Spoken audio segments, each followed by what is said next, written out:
For the last 40 years, David Lloyd has been stalking deer with the rifles and bullets he has developed. I've been making rifles, these stalking rifles, since the war, 1945, 46 really. And up till the war, from about 1932, I made a sort of attempt at it, but I didn't really do very much. Of course, I can't emphasize too strongly that the stag is the first consideration in this game. You've got to be quite sure, as sure as you possibly can, of killing him without pain, humanely. Blood sports have always been a controversial subject. Do people really know what deer stalking is? One of the problems about blood sports is that you get people violently for and violently against. And there are always two sides to a question. In the main, I dislike them. Yeah, I think any people who take part in any sort of, like stalking animals, you know what I mean? If they haven't got anything better to do, I think they're barbaric, you know what I mean? Yeah, well, there's a difference between thinning them out for their species and having a lot of people chase after them on horses until they're absolutely exhausted, and then sending a pack of bloodthirsty hounds in to rip them up to bits, to butcher them. There's a difference between doing that and then going out and killing the animal straight off, chasing the thing all over the moors. Difference between cruelty and, well, naturally, as you say, preserving the animal's lives, you know. I mean, that's what I disbelieve in, is the cruelty of it. Well, the way they're killed, you know, the way they're actually killed. I'm always more for an animal being shot, actually, than being killed any other way, because I always think it's far quicker. And as long as the people that are shooting them know where to shoot them, and it's quick, I have nothing against it at all.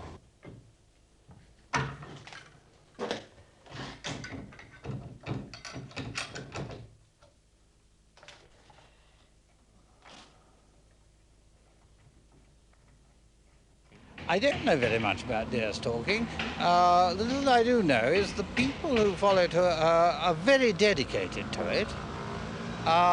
They suffer lots of privations in the process of deer stalking. They have to involve themselves in very great skill.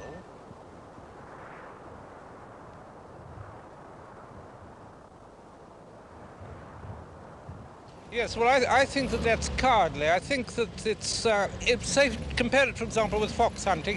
In fox hunting, you are yourself undergoing a degree of possible danger. You're likely to come a hell of a crack when you're jumping fences and so on. So therefore, you are, up to a point, putting your own neck slightly at risk. And indeed, many people are killed in the fox hunting field. However, with a thing like creeping after deer with a rifle, no warning or anything, I just think it's sordid and despicable. I don't like it.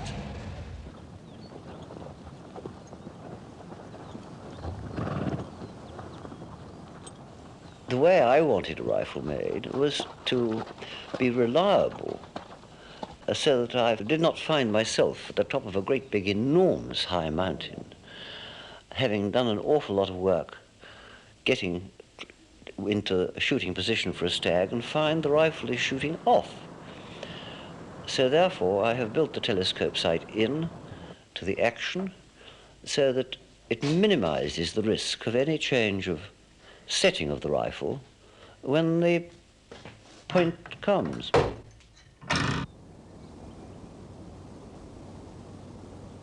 Estimates of total deer numbers in Scotland vary wildly, but it is believed that stocks probably number about 280,000. When the last wolf in Scotland was killed, deer were left without a natural predator, and if nothing were done to control the numbers, their quality and health would deteriorate due to overstocking, even to the point where they would have to maraud or die of starvation.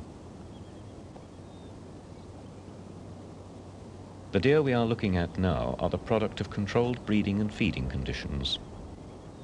They are park deer that are retained and fed during the winter, and permitted during the rutting season to run with the hinds on the open hill. They will always return to the park when the winter draws near. These beasts are what we associate with Landseer's monarch of the glen. Strong, majestic bodies, beautifully balanced antlers. Yet sadly, there are few stags in Scotland as beautiful as these. Through overstocking, the quality of deer in the highlands has deteriorated in both health and beauty. Unlike these magnificent animals, the majority of stags have poor antlers, often with no points at all. Bad stock breeds bad stock, and it is important to use the shooting of deer as a means of improving stocks by weeding out the old and unfit, or poor beasts of all ages. Deer numbers have increased dramatically over the last few years, and the Red Deer Commission annually recommend a size of cull that should keep the population numerically stable. It is not economically or physically possible for them to cope with the size of the cull they recommend. They are responsible for a percentage, but the majority of deer shooting is done by estates, enabling the estate owner to take a necessary financial return for the cost of management through the sale of venison or the letting of sporting rights. David Lloyd has done most of his stalking in Sutherland, one of the two most northern counties in Scotland, on the estate of Glen Castley that lies on the northeast side of the glen that bears the same name. Glen Castley is a hind forest. It has very, very few resident stags. You get occasional ones right throughout the stalking season from the very beginning. But on the whole, it's dependent on stags crossing from adjoining properties where there are resident stags. So therefore one has to be very careful if it's possible to maintain a good stock of hinds distributed from one end of the ground to the other, so that when the rut comes they attract the stags from around, and it's always worked very well up to now, and I think it will in the future. Robert Mackay is the resident gamekeeper and stalker. I was brought up among the deer when my father was a stalker for all his life, and I learnt a lot from my father even when I was a boy. But I've been stalking now since 20 years. Davy Macbeth is the pony boy. He has never been south of Glasgow in his life. He and the pony will go with the stalkers to the hill to bring the stags home. Well, yes, I'm very interested in the hill. In fact, when I was younger, I never used to be off the hill, except when I go home to bed. I would see me going to a hill in the morning, and I wouldn't be home to getting dark at night.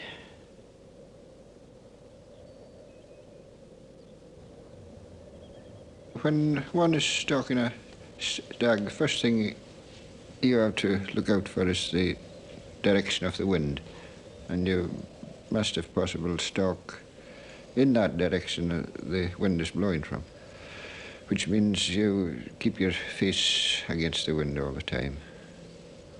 The weather also affects the movements of the deer. In stormy weather, they come into shelter in corries and out of the wind, and very often they're easier caught at then. To my mind, the ideal day is a wind of about 15-20 miles an hour, and steady, not swirling. The nastiest day of all, of course, is when you've got practically no wind, and it's east one moment and west the next, north next, and south after that.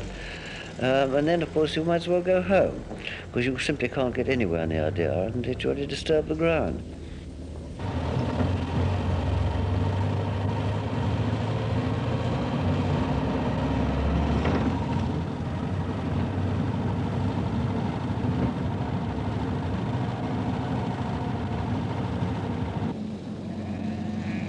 To keep the stock right for the future, you need to shoot what you consider to be an appropriate number of stags that the property will stand, and the same applies to hinds. Over the years, you can tell whether the stock is being reduced or staying the same or increasing. The tendency has been to increase very slightly over the years. Occasionally, certainly in our part of the country up there, you get one or two very, very fine heads. But generally speaking, we leave these alone, unless they're very old stags.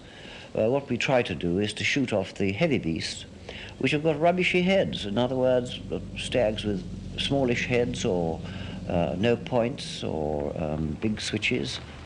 Really anything that would tend to throw a similar calf, a dud calf. And if we can keep the young stags that have got pleasant heads with us, we usually do.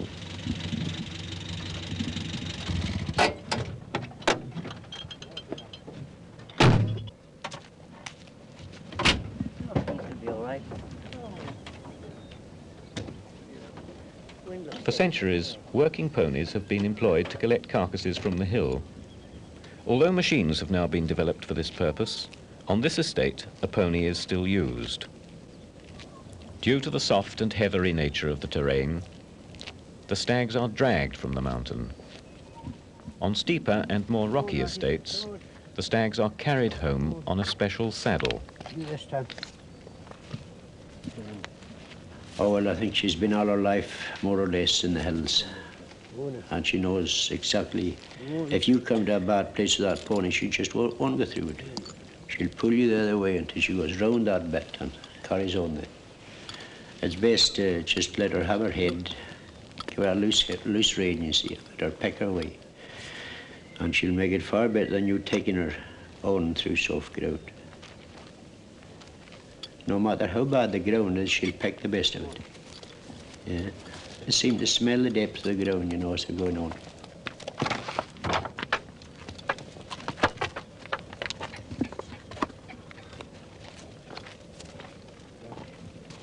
Of course, we're very lucky in having extremely good people there. I mean, Robert's a very good stalker. He knows the hill backwards and he knows what the deer is thinking. And so he explains to the deer before you shoot him that he would like him to stand still while you take a very steady shot. Few hides up the top of the wood there. I think that a stalker, like every other skilled trade, it's a question of whether you can do it, whether you're born to do it. I mean, it's a gift.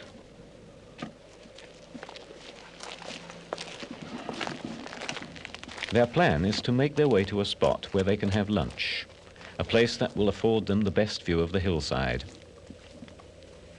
It is a long walk and will take them some time. The knowledge through experience they have gained over the years is the key to deciding where the deer are most likely to be. You can walk for miles and see nothing at all, yet an experienced stalker can take you straight to the deer.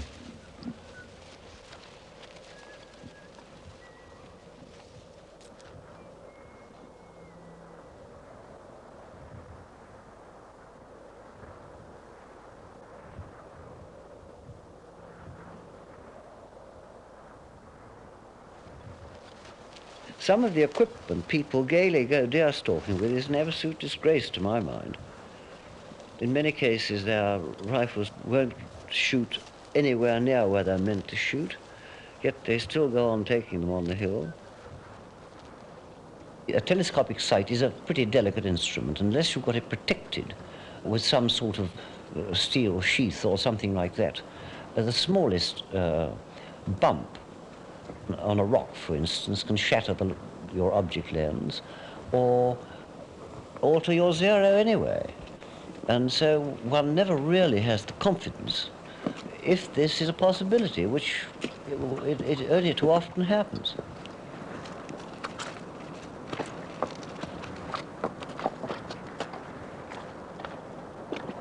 Actually, we never have to reset a rifle from the day it was first made. We have, in fact, a particular rifle which has been used by the whole family and is still being used, which was set, or now it is called zeroed, in 1952, and must have shot by now 300 or 400 stags, and has never been altered since.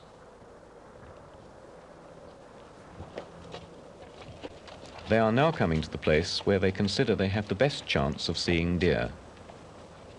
Both the hind and the stag have got extremely good hearing, and it's very important not to make a noise when you're on the mountain. It's all right to talk when you're a long way off, and if there's a high wind blowing, it's rather different, but on the whole, it's much better not to make a noise. The stag can detect you from, or hind for that matter, from a long, long way in the right conditions. I mean, if you've got a very calm conditions and its sound carries a long way, they could hear you, oh, I simply couldn't say, I think 3/4 of a mile. And of course, their sight is frightfully good, I mean, fantastic. And right up to probably a mile and a half, 2 miles, maybe more. There they could see people on the skyline.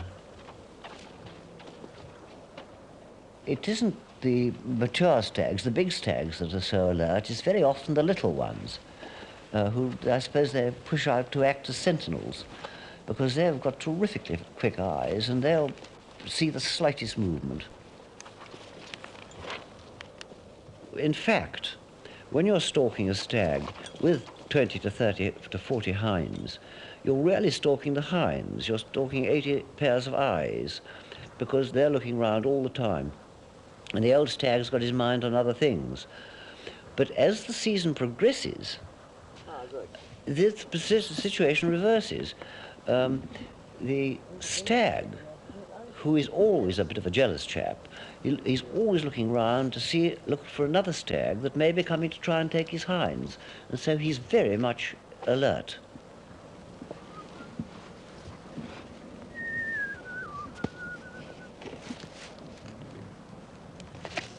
Spying is difficult for the layman. It takes a highly trained eye to see the difference between tufts of long grass and the backs of deer lying down. Take a case of Robert, who's got extremely good eyes. He lives up there and he knows what to look for when you're looking for deer. He knows how they blend into the background and how he's got extremely good at picking out deer in bad light.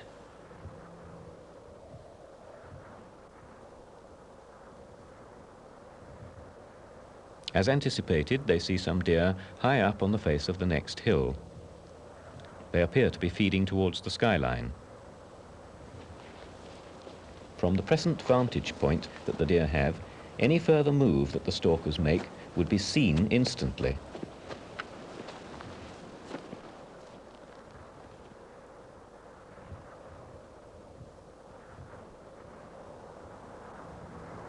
When you're approaching a deer from a distance, that you've got to be frightfully careful to survey the ground, spy the ground in between you and the beast, and all sides of the path between you and the beast, because if you disturb anything, or they see you or wind you, and get up and go across your path, or towards the beast you're stalking, they could clear the whole damn ground.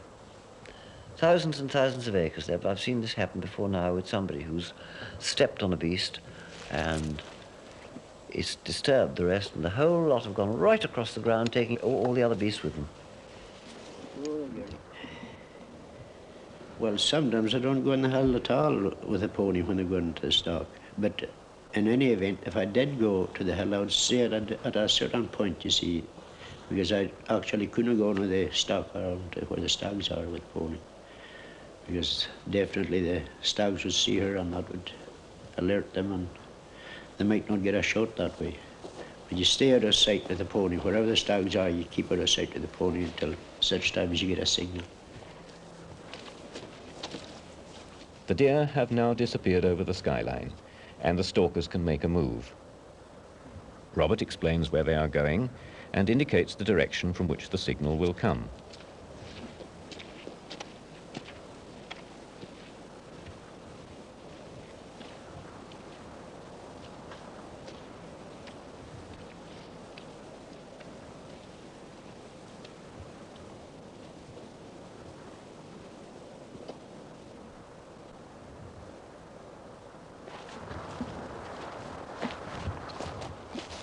Stags very often, when they're in a bunch, will congregate in shelter, maybe lying down, standing up, walking about, feeding, but nearly always their attention is downhill.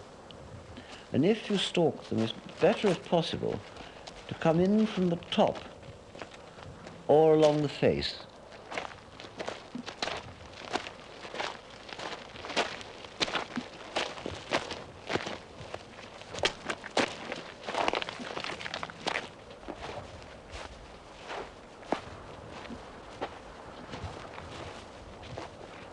it's easier stalking when you've got the sun in your back, when you get the deer looking into the light, and it makes it much easier than when you're actually looking into the sun. Obviously, being a hill person, he's got this very neat way of having seen a herd of deer and going out of sight for maybe an hour of them and coming up over a ridge and find yourself within a couple of 100 yards of where they were. He's able to judge the place to come over the ridge almost exactly.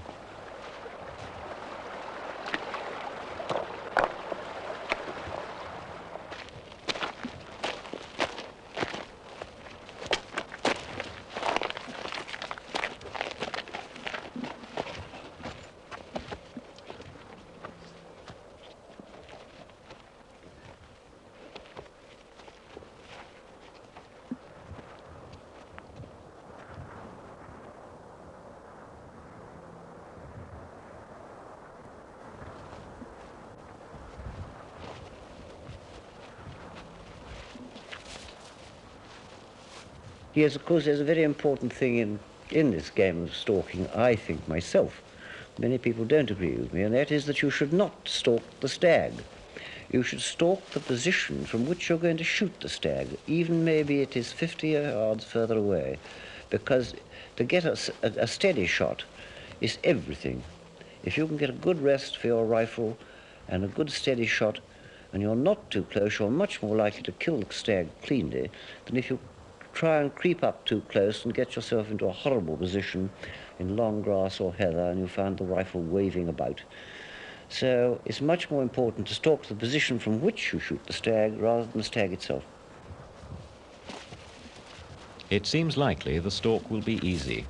They have approached deer over this skyline on many previous occasions and know the terrain very well.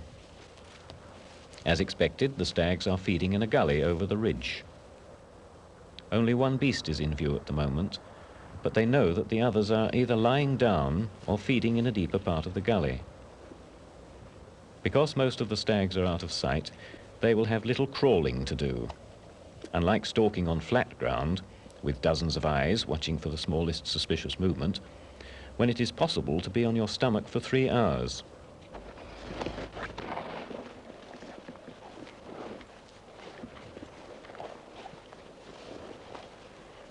Never, never let the rifle off unless you're absolutely sure that you're completely steady before you have the shot. Otherwise, it's a wasted shot. You're taking a risk of wounding the stag and also the risk of missing it, and sometimes you can miss it, depending on your let-off, particularly if you're excited, by a matter of feet. I've seen this happen 2 or 3 times.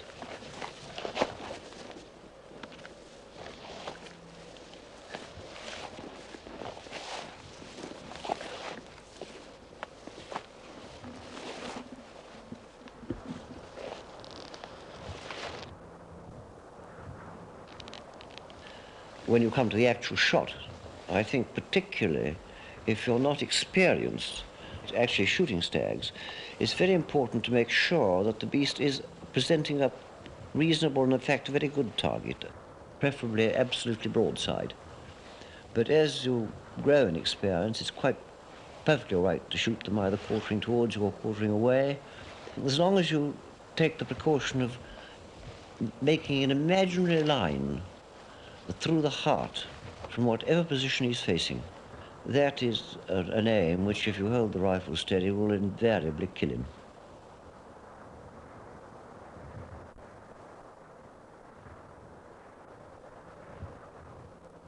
The beast in view is unsuitable because it is too young. They will have to wait for the larger and older stags to come up from the gully. Suddenly, they appear.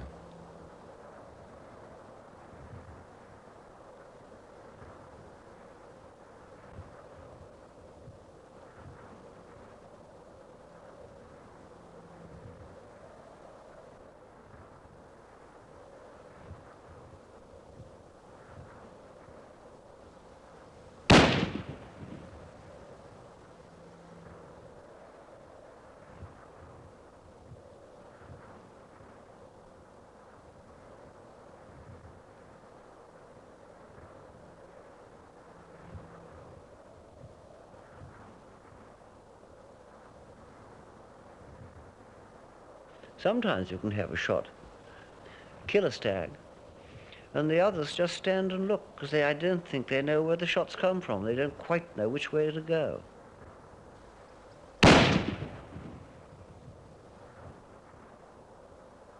And the first one came out, he stood broadside on the bank for the shot.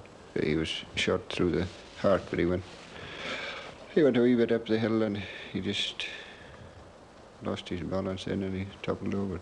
Now the second shot, he was shot through the neck and he just dropped the shot. A much cleaner, much more fatal shot than the first one. The first one fatal, but then they do run a bit before they actually come down.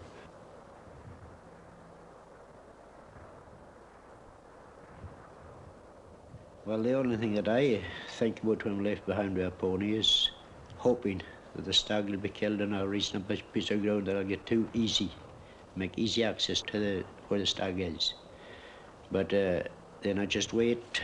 If I do hear the shot, I don't actually go on when I hear the shot, because there might be more stags that want a stalk at and you disturb a lot.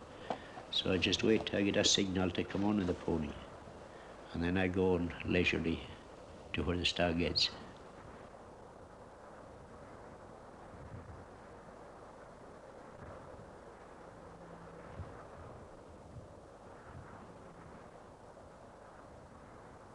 The antlers on the second stag that was shot, the first time I've seen anything like that.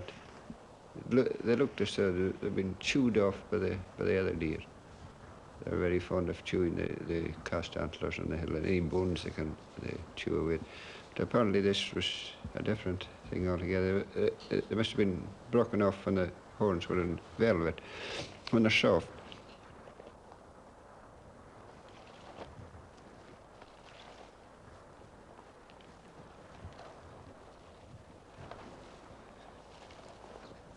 When you rollick a stag, it's the same as taking his guts out, just like they do with a sheep or a bullock. That's then ready for being skinned and dealt with by the butcher. The guts are taken out immediately you shoot the stag, or as soon afterwards as possible, because it keeps the meat nice and fresh.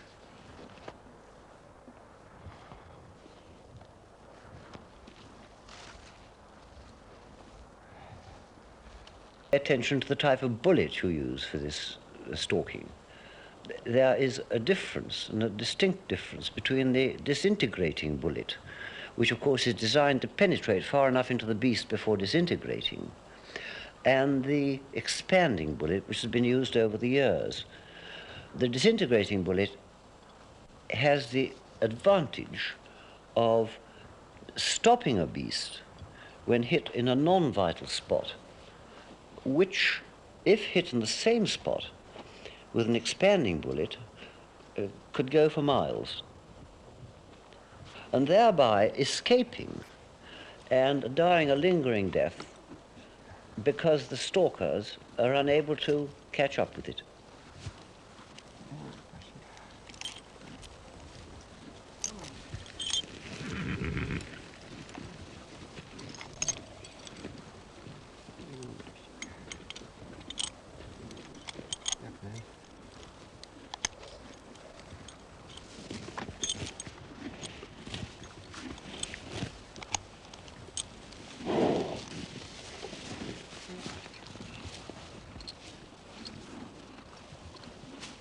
In fairness to the stag, it is absolutely essential that people who do go stalking and are going to use the rifle are competent and have learnt how to use it and use it efficiently, because it's not fair to take the risk of wounding a stag through just being inexperienced and not having taken the trouble to learn how to use the rifle.